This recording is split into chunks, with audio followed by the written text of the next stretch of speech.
Ottaviano, dit en riant, vous êtes demeuré quoi un certain temps, et vous vous êtes retenu de dire du mal des femmes, et puis vous les avez si bien touchés au vif, qu'il semble que vous ayez attendu pour reprendre des forces, comme ceux qui reculent pour mieux donner l'assaut.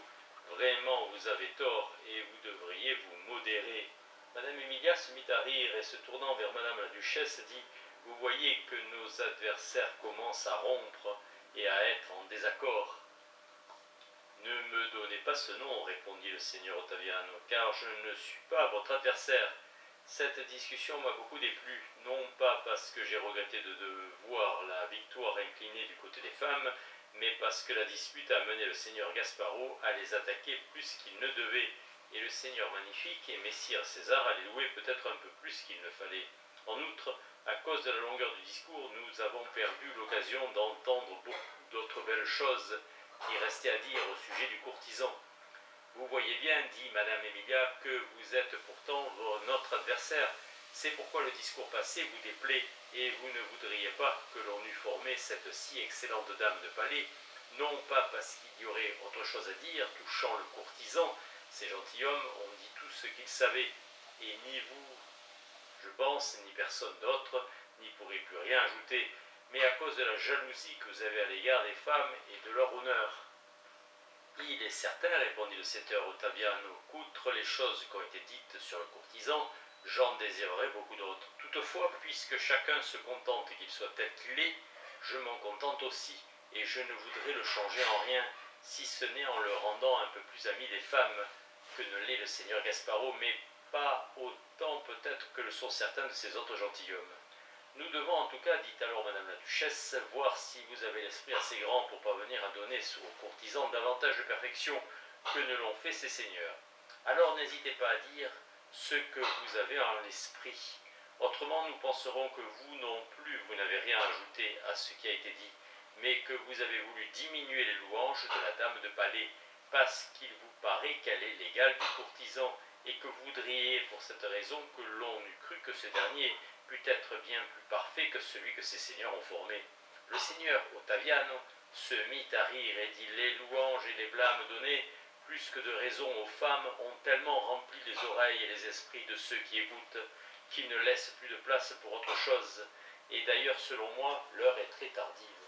En attendant, donc, jusqu'à demain,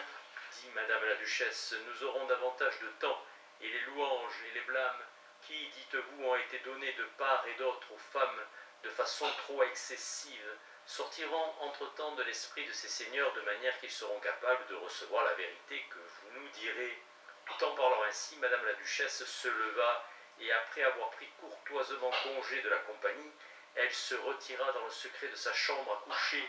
et chacun alla dormir. À Messire Alfonso Ariosto.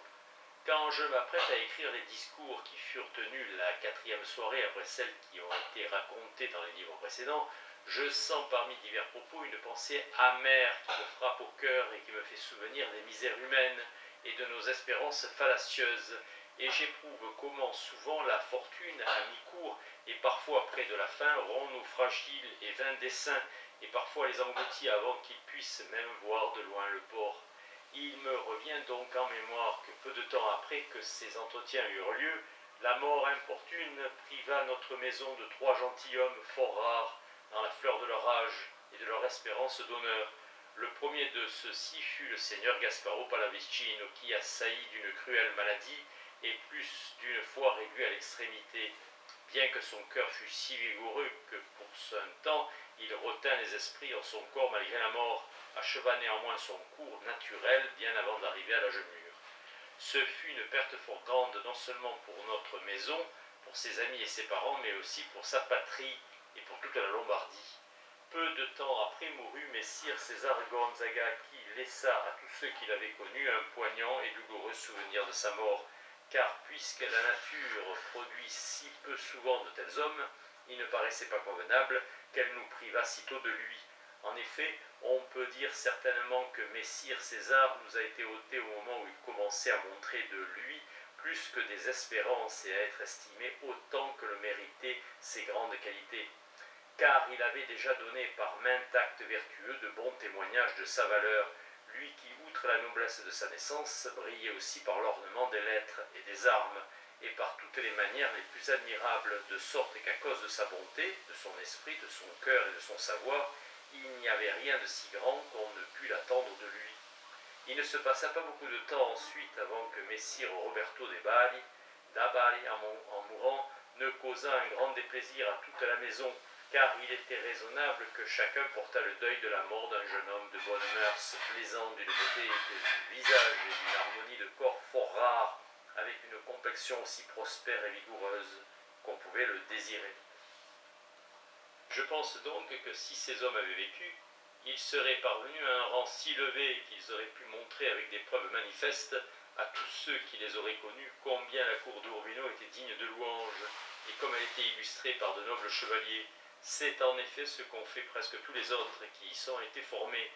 car en vérité il n'est jamais sorti du cheval de Troie autant de seigneurs et de capitaines qu'il n'est sorti de cette maison d'hommes d'une vertu singulière et grandement estimée de tout le monde.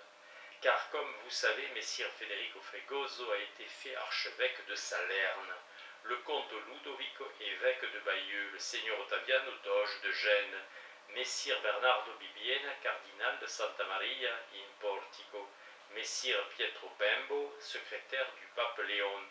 Le seigneur magnifique accéda au duché de Nemours, puis à la grandeur où maintenant il se trouve. Le seigneur Francesco Maria della Rovere, préfet de Rome, fut lui aussi fait duc d'Urbino. Bien que l'on puisse louer bien plus la maison où il a été élevé pour avoir produit un seigneur aussi rare et aussi excellent dans toutes les vertus,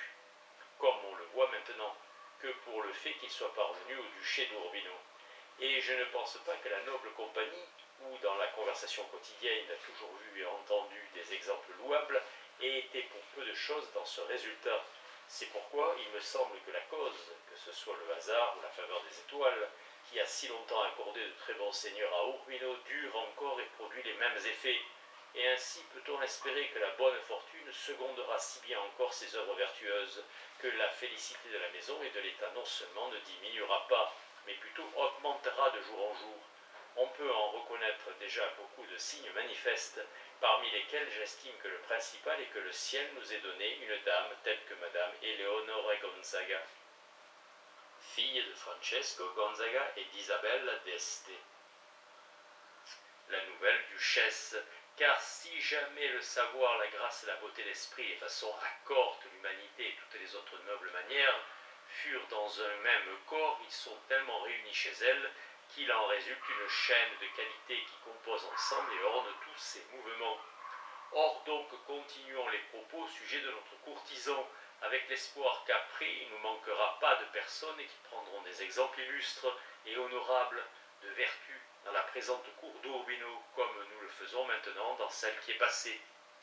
Il paraît donc, selon ce que le seigneur Gasparo Pallavicino avait l'habitude de raconter, que le jour suivant, après les propos contenus dans le livre précédent, on ne vit guère le seigneur Ottaviano. C'est pourquoi beaucoup estimèrent qu'il s'était retiré, afin de pouvoir, sans être gêné, réfléchir à ce qu'il avait à dire. Aussi, quand la compagnie se fut réunie à l'heure accoutumée chez Madame la Duchesse, fallut-il faire chercher avec diligence le seigneur Ottaviano, qui ne parut qu'au bout d'un long moment, si bien que beaucoup de chevaliers et de demoiselles de la cour commencèrent à danser et à penser à d'autres plaisirs, dans l'opinion que pour ce soir on ne parlerait plus du courtisan. Et déjà tous étaient occupés qu'à une chose qui à une autre, quand le seigneur Ottaviano arriva, alors qu'on ne l'attendait presque plus. Voyant que Messire César de Gonzaga et le seigneur Gasparo dansaient après avoir fait la révérence à Madame la Duchesse, il dit en riant « Je m'attendais à attendre ce soir encore le seigneur Gasparo dire quelque mal des femmes, mais en le voyant danser avec une d'elles, je pense qu'il a fait la paix avec toutes, et je suis heureux que la dispute, pour mieux dire la discussion sur le courtisan, se soit terminée ainsi. » « Elle n'est pas encore terminée, répondit Madame la Duchesse, car je ne suis pas autant ennemi des hommes que vous l'êtes des femmes, et je ne veux donc pas que le courtisan soit frustré de l'honneur qui lui est dû, ni des ornements que vous-même lui promîtes hier au soir. » Et parlant ainsi, elle commandant que la danse achevée, chacun vint s'asseoir de la manière accoutumée, ce qui fut fait.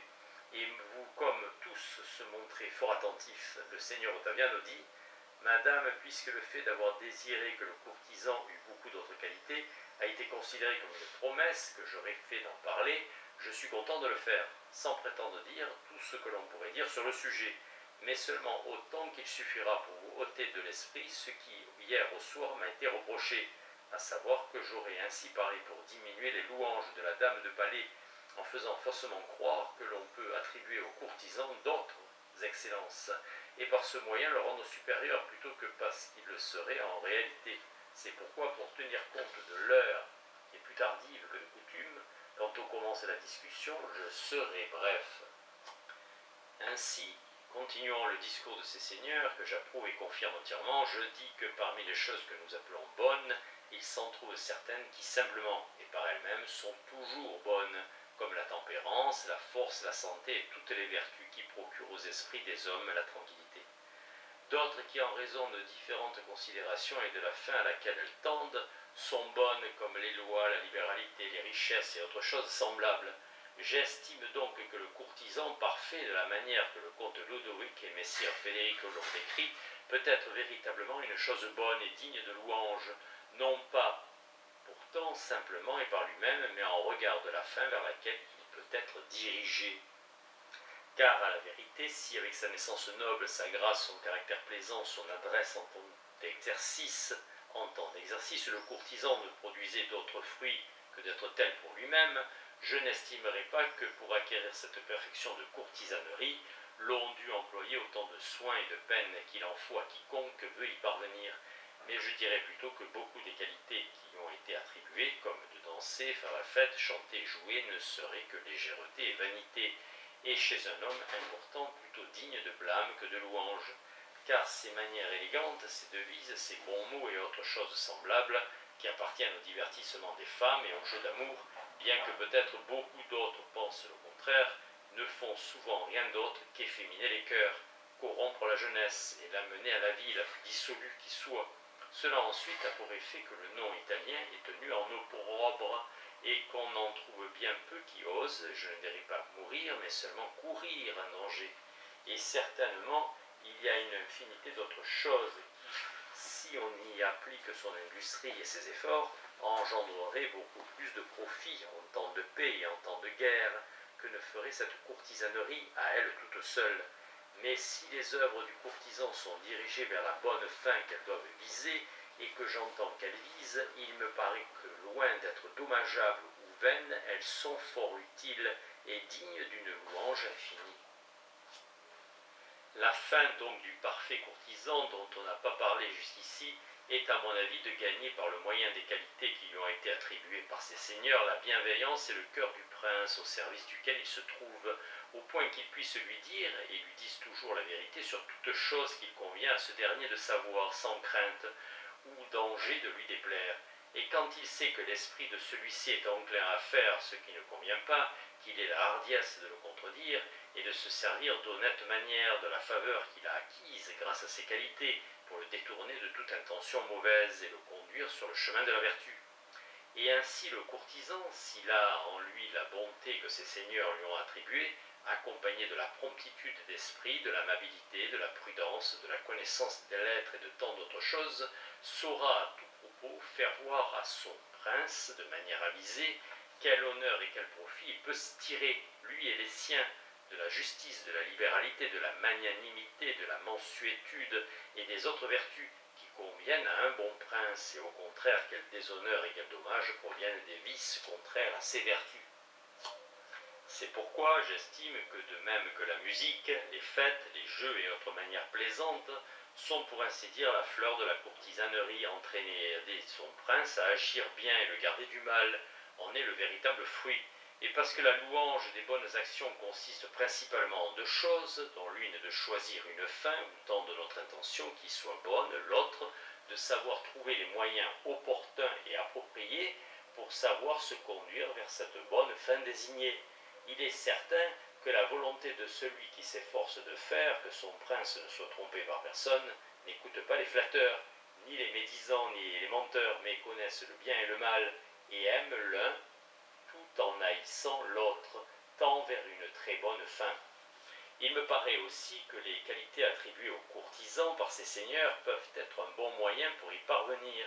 Et cela parce que parmi les nombreux défauts que nous voyons aujourd'hui chez beaucoup de nos princes, les plus grands sont l'ignorance et la présomption. La racine de ces deux mots n'est autre que le mensonge, vice